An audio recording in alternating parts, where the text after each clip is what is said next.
Prions pour les prêtres. De la première lettre aux Corinthiens.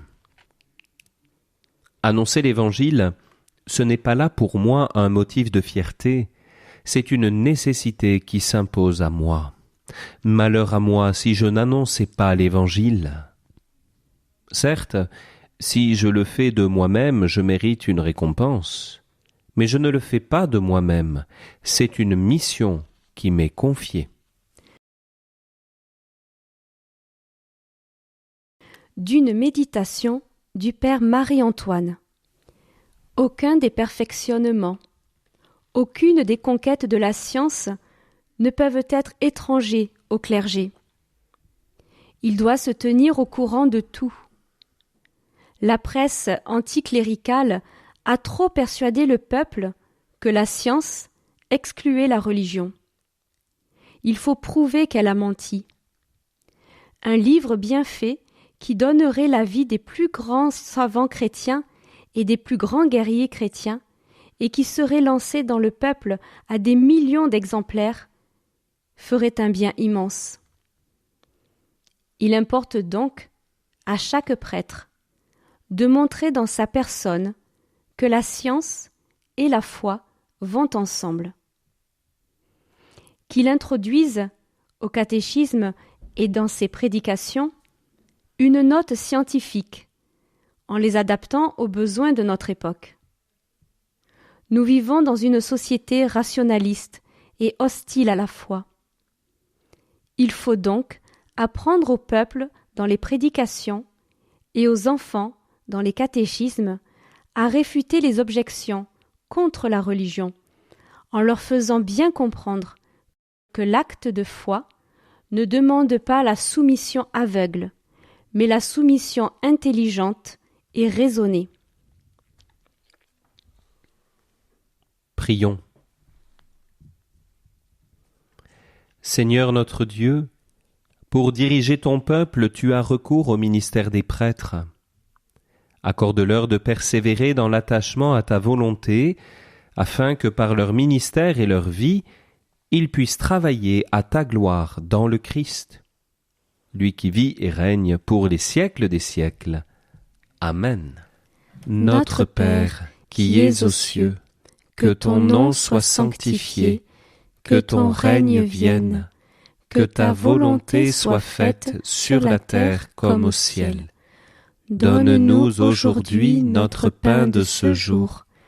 Pardonne-nous nos offenses, comme nous pardonnons aussi à ceux qui nous ont offensés. Et ne nous laisse pas entrer en tentation, mais délivre-nous du mal. Je vous salue Marie, pleine de grâce. Le Seigneur est avec vous. Vous êtes bénie entre toutes les femmes, et Jésus, le fruit de vos entrailles, est béni. Sainte Marie, Mère de Dieu, priez pour nous pauvres pécheurs, maintenant et à l'heure de notre mort. Gloire au Père et au Fils et au Saint-Esprit, comme il était au commencement, maintenant et toujours, et dans les siècles des siècles. Amen.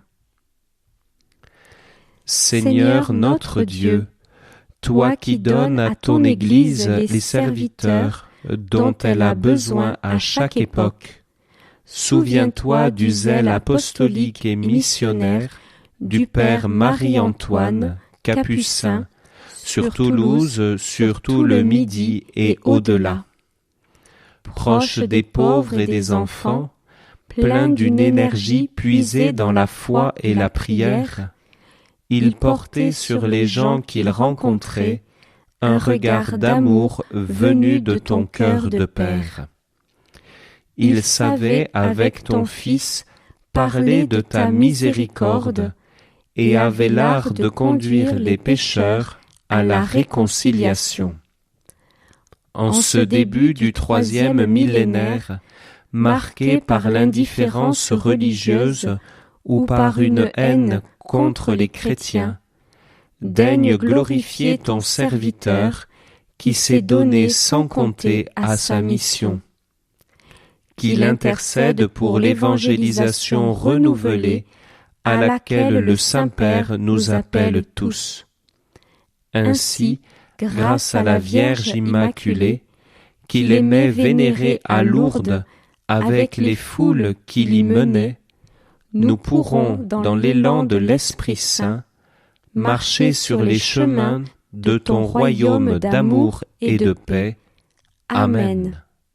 Écoute ton appel, viens, suis-moi, lève-toi et ne crains pas de marcher avec lui. Il est ton chemin de vie, la route de ta joie. Il est ton chemin de vie, la route de ta joie. Accueille le Christ, il est ton sauveur. La vie que le Père donne en abondance, lui la vraie lumière, la vérité qui rend libre, sa parole vient réveiller ton cœur. Écoute ton Dieu t'appelle, viens, suis-moi, lève-toi et ne crains pas de marcher avec lui. Il est ton chemin de vie, la route de ta joie. Il est ton chemin de vie.